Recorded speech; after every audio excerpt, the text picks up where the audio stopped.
Com a nossa cordial saudação a todos que estão nos assistindo, nós estamos iniciando hoje, no TRT das Minas Gerais, um programa de entrevistas em que iremos enfocar como entrevistados a cada um dos programas os desembargadores que compõem a Corte Regional do Tribunal. Essas entrevistas terão como suporte as inovações do Código de Processo Civil e a aplicação que possam ter subsidiária ou não no próprio processo do trabalho. Hoje, especificamente, iremos analisar as matérias que surgiram, que foram colocadas no novo Código de Processo Civil, atinentes à intervenção de terceiros, as tutelas de evidência e de urgência e também o aspecto da despersonalização da pessoa jurídica, quando necessária essa despersonalização na execução trabalhista. Bem, para darmos início a este nosso primeiro programa de entrevista, nós temos conosco hoje aqui, nos estúdios da TBTRT, o desembargador Fernando Rios Neto, o qual, além da sua experiência de magistrado de longos anos e de desembargador na Corte Regional também há longo tempo, é professor de Direito Processual Civil e também de Direito Processual do Trabalho.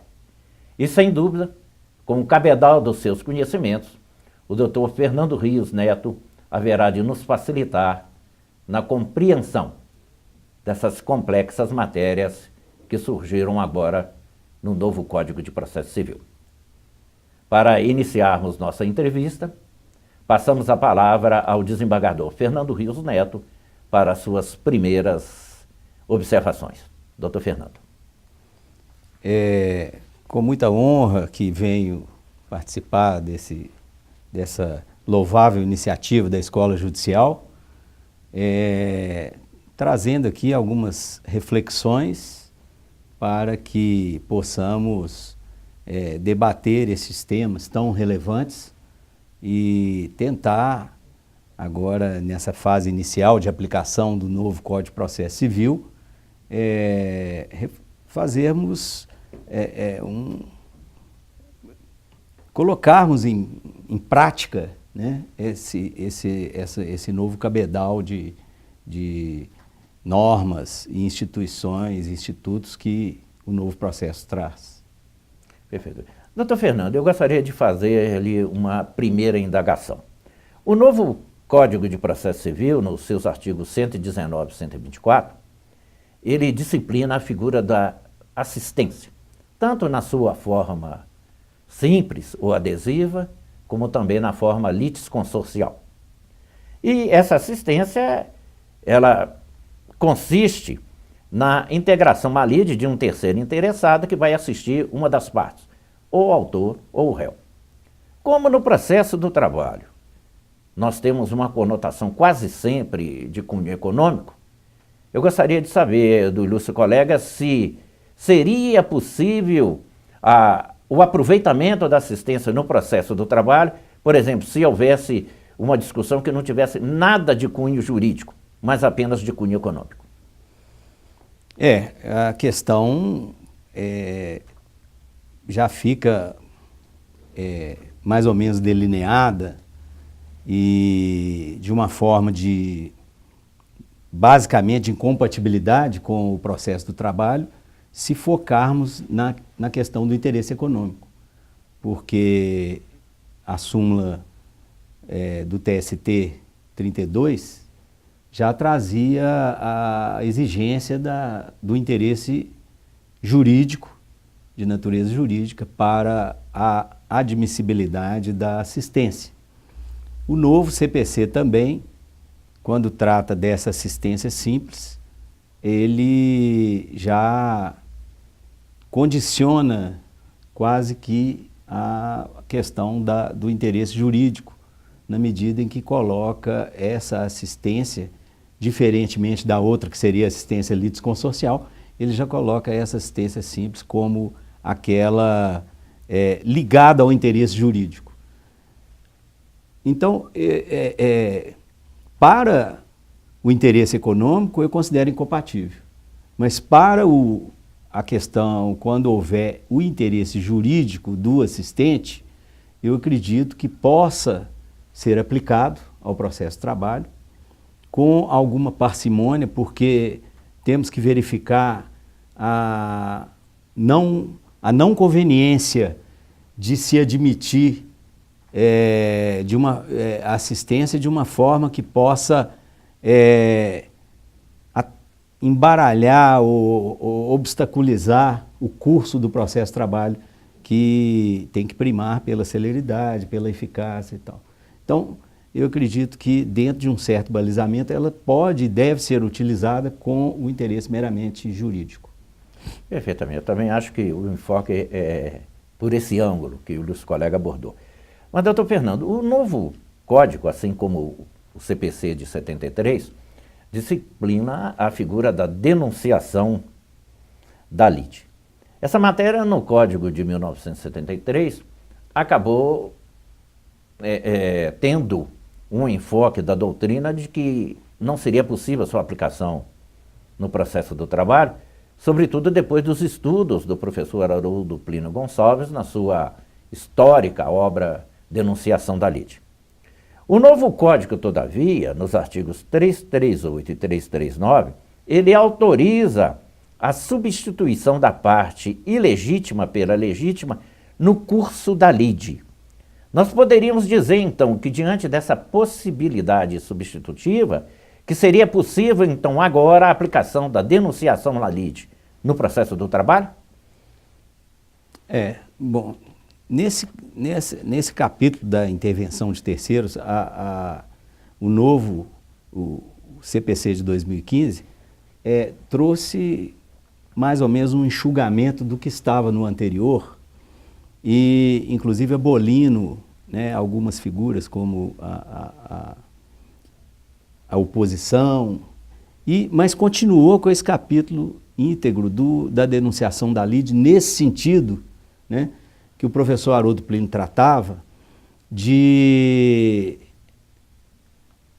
codevedor, algumas situações em que o réu na ação, no mesmo processo, pudesse fazer denunciação da lide, trazendo quase que uma questão paralela, mas muitas vezes que pode gerar consequências conexas, efeitos conexos, e basicamente teríamos uma nova lide dentro do mesmo processo.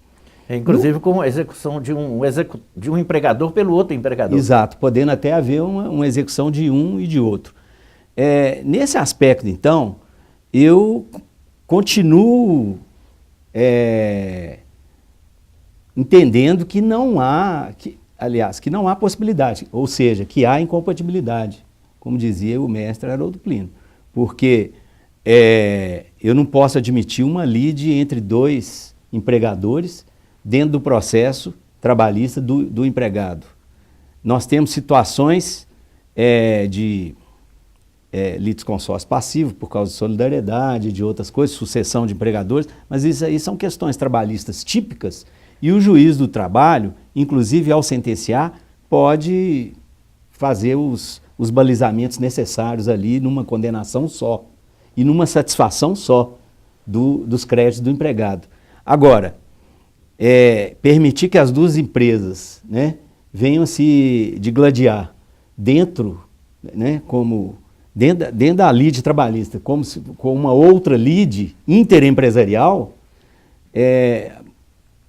pode até escapar da competência do juiz de trabalho, que são questões às vezes que não estão afetas a ele, o que violaria o artigo 114 da Constituição, ou mesmo que não escape da competência. Há ali uma situação que não é de interesse do empregado e que pode retardar a satisfação do crédito do empregado, que é na verdade, o objeto principal do processo trabalhista.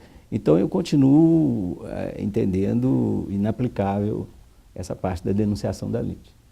Doutor Rios, nós temos assistido e acabamos de assistir nos últimos tempos, sobretudo no Supremo Tribunal, no julgamento famoso do Mensalão, o surgimento, não o surgimento, mas o aparecimento de vários pretendentes de atuar como amicus curiae nos processos, para ajudar o próprio órgão julgador na solução do processo. Essa figura do amicus curiae, o ilustre colega entenderia que ela seria aplicável no processo do trabalho, e mais, se aplicável, ela seria cabível na primeira instância ou também nas instâncias recursais, tanto nos tribunais regionais como no Superior do Trabalho? O amicus curiae, que não era tratado no CPC anterior, mas já tinha precedentes, e no Supremo Tribunal ele começou a ser aceito com mais... parece que até uma lei de recursos que começou a prever essa figura antes do CPC, e depois o CPC então trouxe também dentro do capítulo da ordem de normas sobre a intervenção de terceiros.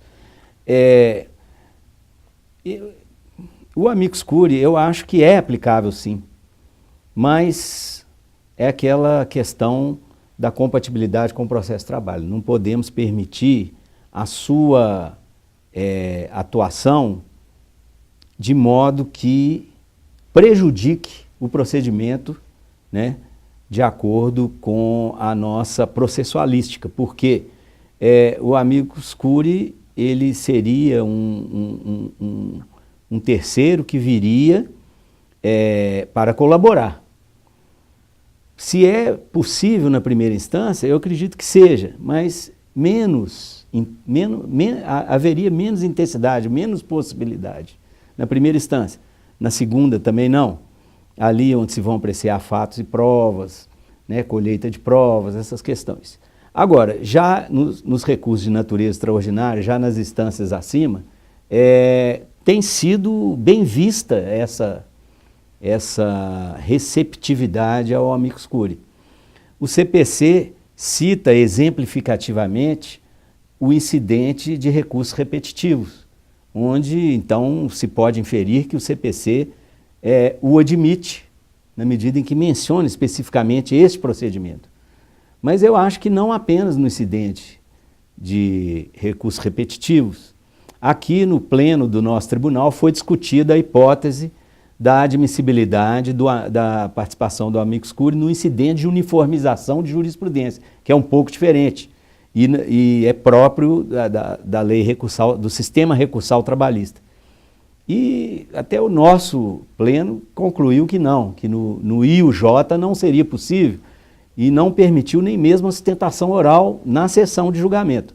Mas eu acredito que, sem muito radicalismo, nós podemos admiti-lo nos diversos procedimentos trabalhistas com aquela cautela de não permitir que essa participação venha atrapalhar o bom andamento e a eficiência. Entravar o andamento do processo. Foi isso que nós examinamos quando do incidente de uniformização, né? Isso. Por isso que nós chegamos a essa conclusão. Exatamente. Doutor Rios, tem sido comum nas execuções trabalhistas a desconsideração da personalidade jurídica da empresa para, nas hipóteses em que essa empresa não tem bens para sofrer a execução, ser a execução direcionada para os seus sócios.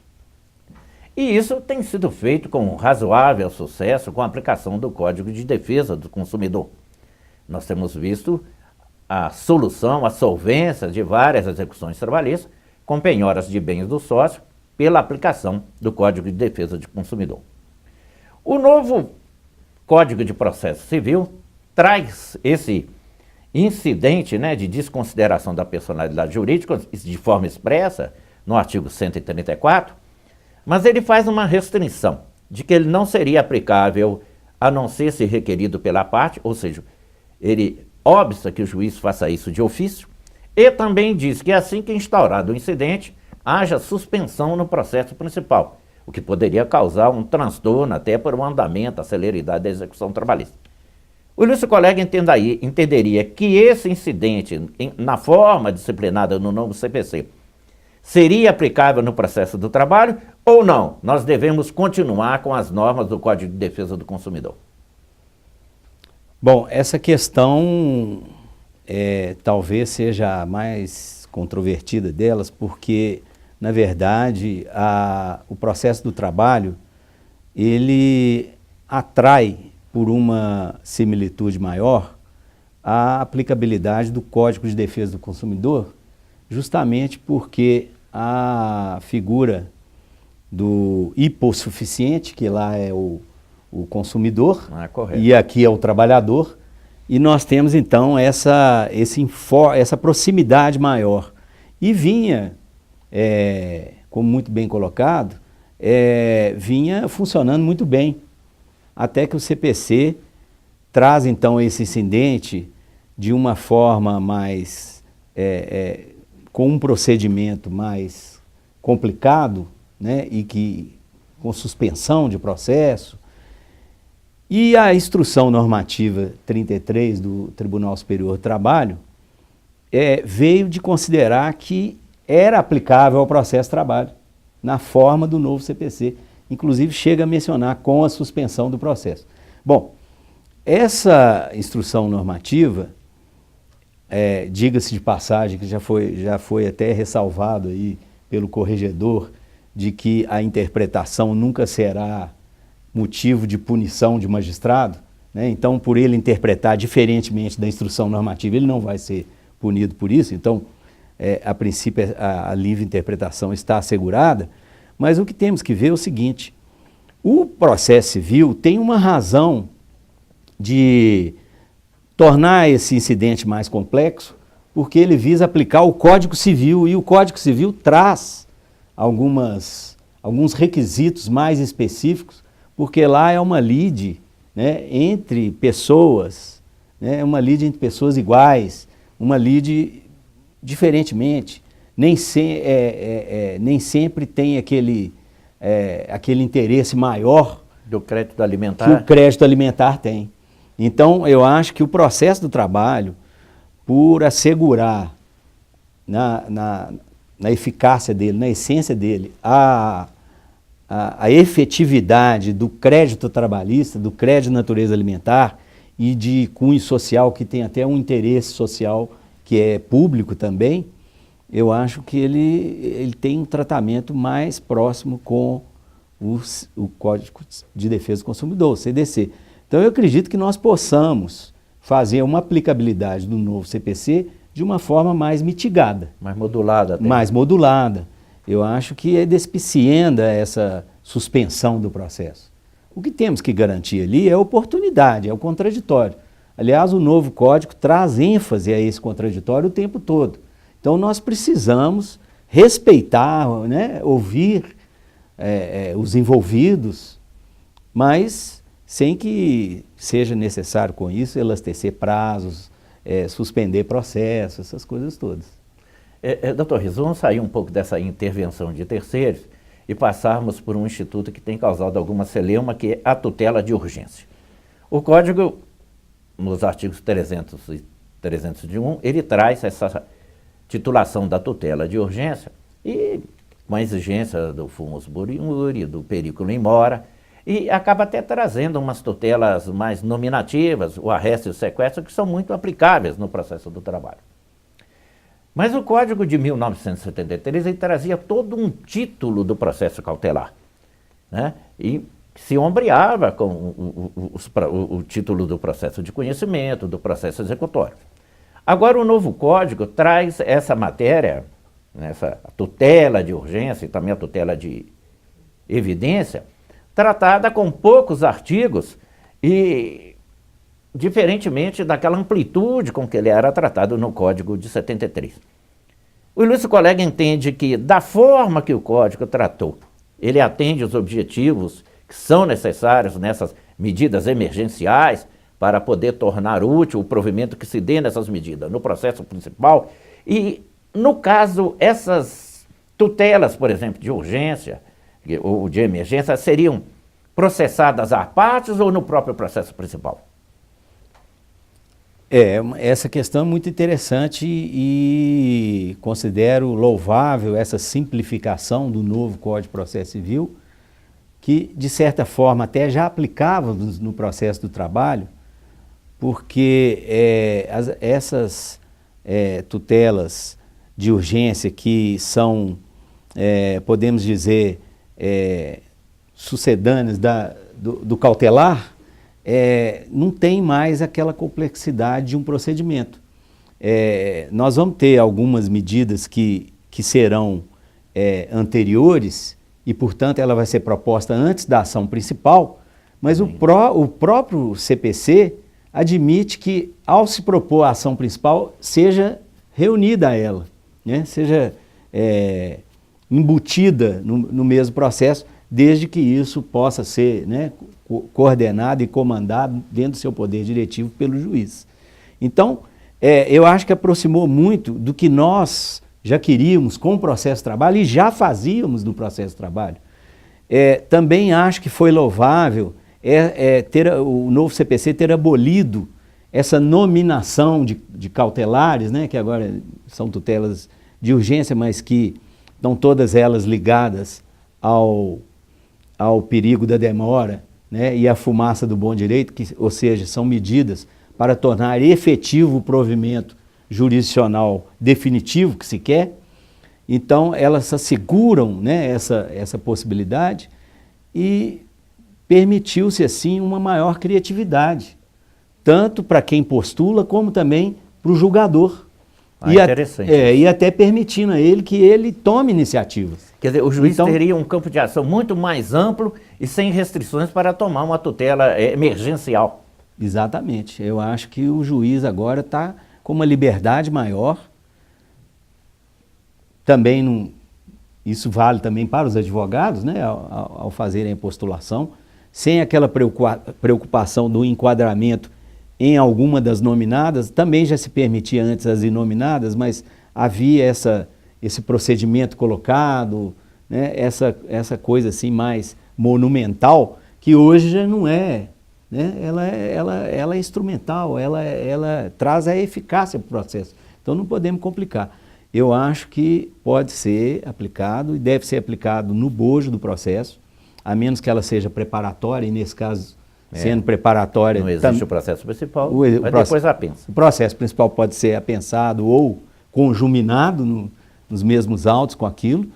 E uma específica, que é aquela que era utilizada, era uma criação jurisprudencial, não era previsto no CPC, mas aquela que era utilizada para dar efeito suspensivo ao recurso que não o tinha, hoje o próprio CPC fala dela e admite que ela seja requerida por uma simples petição ao relator do recurso, né?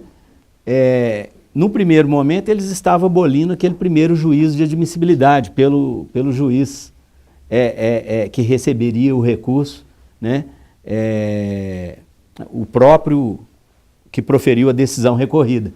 Mas parece que isso voltou atrás, vai continuar tendo. Para a CLT ou para o processo trabalhista não aplicaria, porque nós temos a previsão dos 2 juízos de admissibilidade, mas hoje a parte pode requerer tanto ao juiz no momento da interposição, como pode requerer ao relator a qualquer momento. Isso aí, evidentemente, então, seria possível mesmo, porque os recursos trabalhistas têm efeitos devolutivos. Exatamente. O juiz de primeiro grau julga uma ação precedente e determina, com uma tutela de evidência, de emergência, que haja reintegração imediata. Isso. O empregador, sob pena de preocupado com isso, como o efeito dele vai ter só efeito devolutivo, ele não consegue a suspensão dessa reintegração, ele requer cautelarmente ao relator no tribunal que lhe dê uma suspensão, dê um efeito suspensivo ao recurso para que aquela reintegração não se processasse, né? Exatamente. E às vezes até, conforme a obrigação, tem multa combinada, tem algumas coisas que aí se confundem e como ele vai discutir aquilo no recurso dele, às vezes o efeito suspensivo é necessário mesmo. Existe uma outra tutela prevista no Código que seria chamada tutela de evidência. E essa tutela busca dar mais celeridade ao processo e, sobretudo, obstaculizar a ação de procrastinação do processo, né? Um excesso de defesa que possa entravar o andamento desse processo. Sim. O ilustre colega entende que essa tutela de evidência ela é aplicável no processo do trabalho? Acho que sim.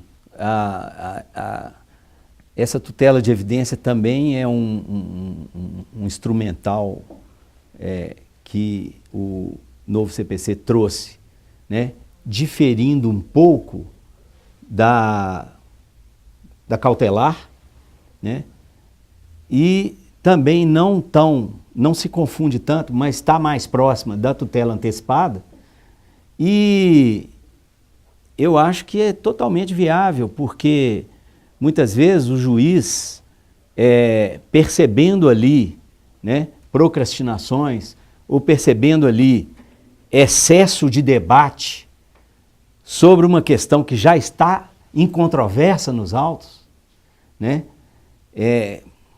o abuso do direito de defesa ou o abuso de peticionar, né, de pleitear, ele pode obstar aquilo com essas tutelas, né, e às vezes até antecipar.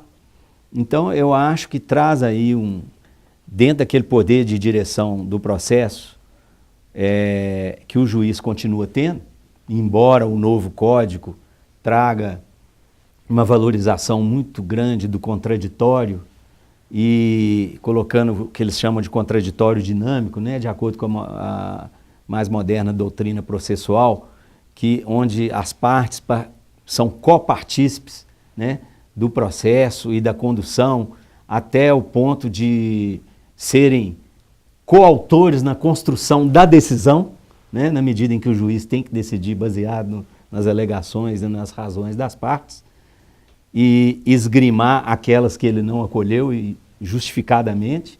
Então, colocou-se ao mesmo tempo, né, algumas obrigações maiores para o magistrado, para o julgador, mas também deu a ele possibilidades.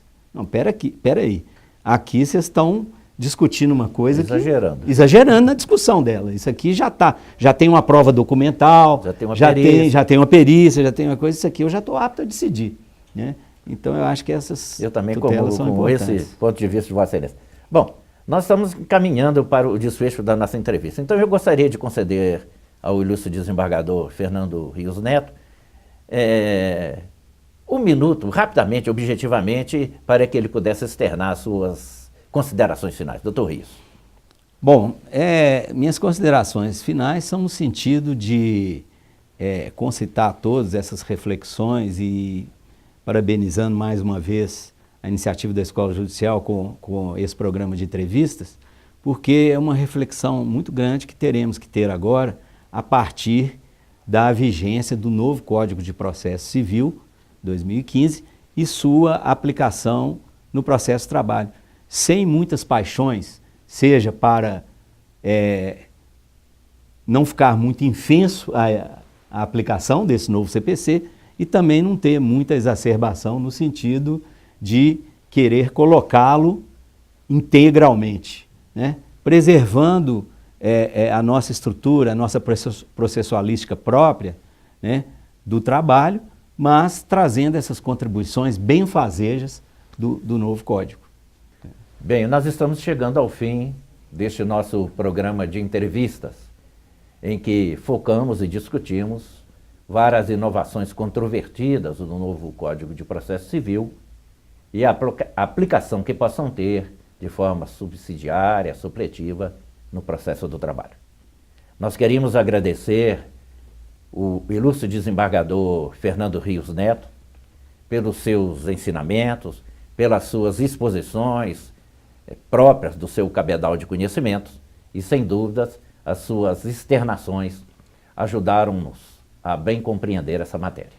Mas queremos agradecer, sobretudo, a você pelo prestígio da sua audiência, prometendo voltar em breve com um novo programa de entrevistas no TRT das Minas Gerais. Até lá.